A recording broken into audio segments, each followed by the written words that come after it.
Today, Juan Soto is officially a New York Met. We break down what happened at today's press conference on this special edition of Mets Digest. What's going on, everybody? Flobo Boyce here with you. And what a wild, topsy-turvy offseason it already is. Juan Soto had the full press conference treatment, didn't do the whole Zoom call. We're going to break that down in just a minute. Just want to say, if you're watching this right now, thank you so much for making us part of your Mets content diet.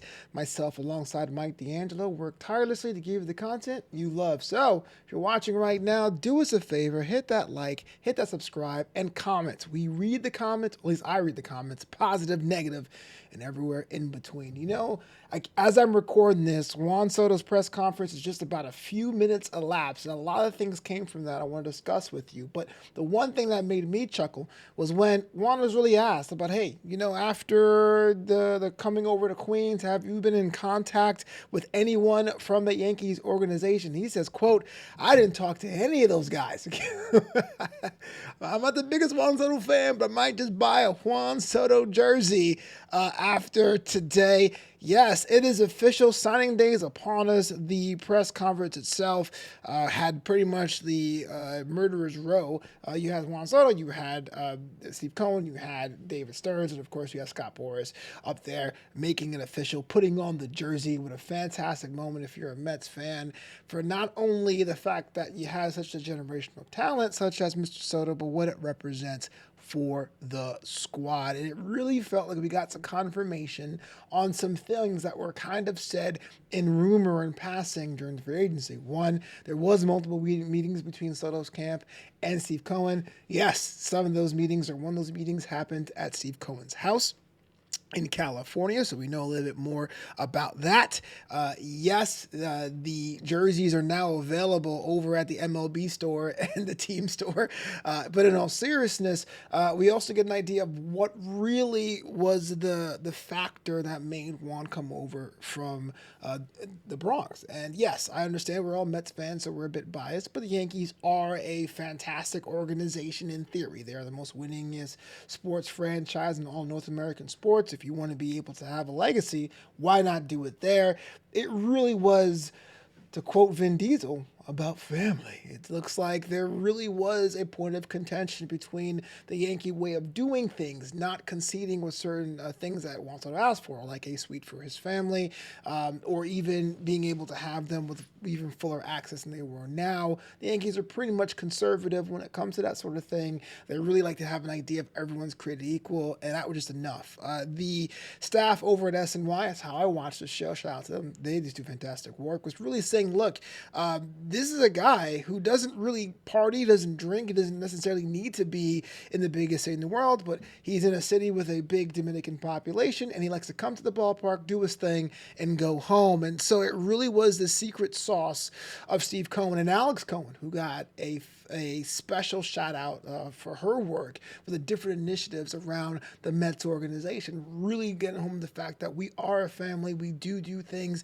the wives and girlfriends of the players get to do things, the other family members get to do things, the baseball experiences for other families from all different sections of the city till they come down. Yes, our culture isn't necessarily winning because we have more losing seasons than we do have winning ones, but we do want to be really the most inclusive top tier league, and that was all that Juan Soto really wanted to need. Yeah, he's going to get his money. By all means, get your money. And yeah, he's going to have a bit of security, at least 5 years if he enacts his opt-out, but up to 15 years in the back, where this is a business, we're not going to put that aside.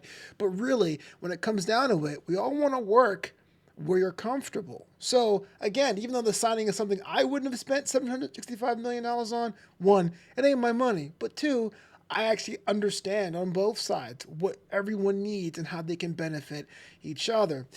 At that press conference, Steve Cohen was asked about really what does a signing like Juan Soto mean for the team, for the culture, for the city, and what he plans to do. And by plan to do, there's the internal goals of winning. Here's the external goals for Metropolitan Park, which is the development around, and of course, Etihad Park with NYCFCs being built, like the whole community thing. What's next for the team? And Steve, goes into detail. Says, quote, it puts an accent on what we're trying to do.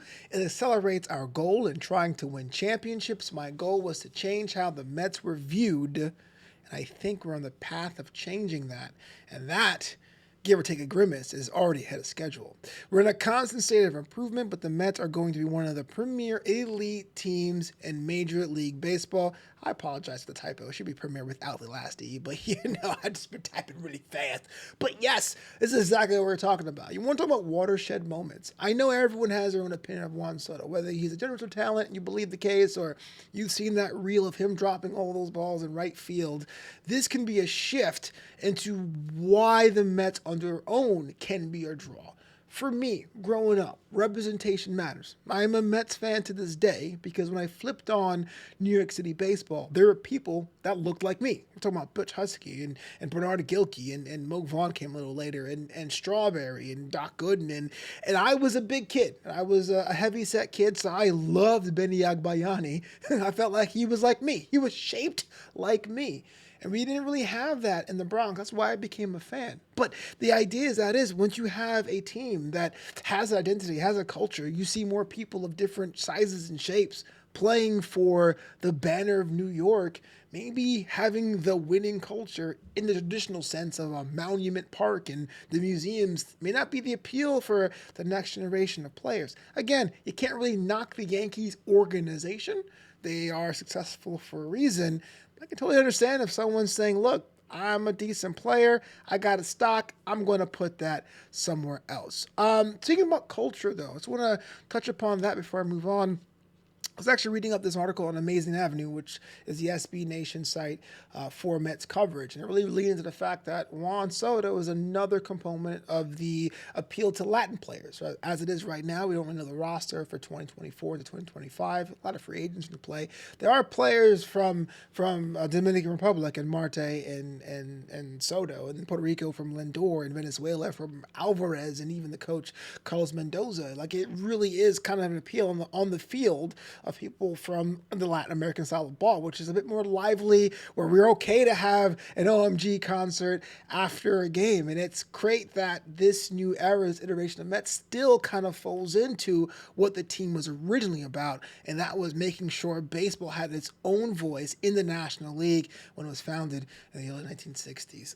Again, this is about Soto specifically. In 2006 playoffs, in 2007 a collapse, in the 2008 flameout, and a core that featured Martinez, Jose Reyes, Carlos Beltran, Carlos Delgado, who's my birthday twin, and eventually Johan Santana, couldn't quite bring their pan-Latino clubhouse to the promised land. But enter Juan Soto, arguably the greatest Dominican player since Albert Pujols, now committing his prime years to the Mets.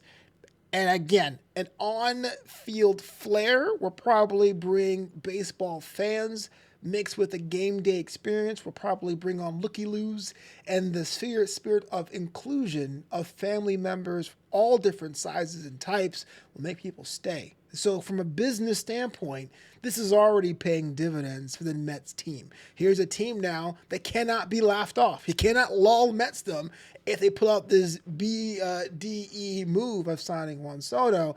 Now, all you have to do is win the games.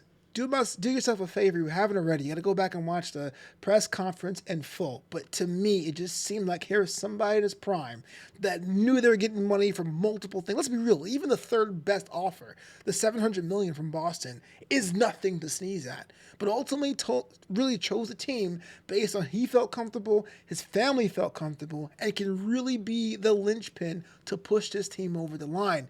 And even though I'm not the biggest Soto fan, I would say one of my favorite players on the roster currently, Starling Marte, will probably have to deal with some of the fallout, and sure, Brett Beatty has to think of a new number if he's going to be the new team already. But you can't really knock anyone for making this move, and I really hope it does work out.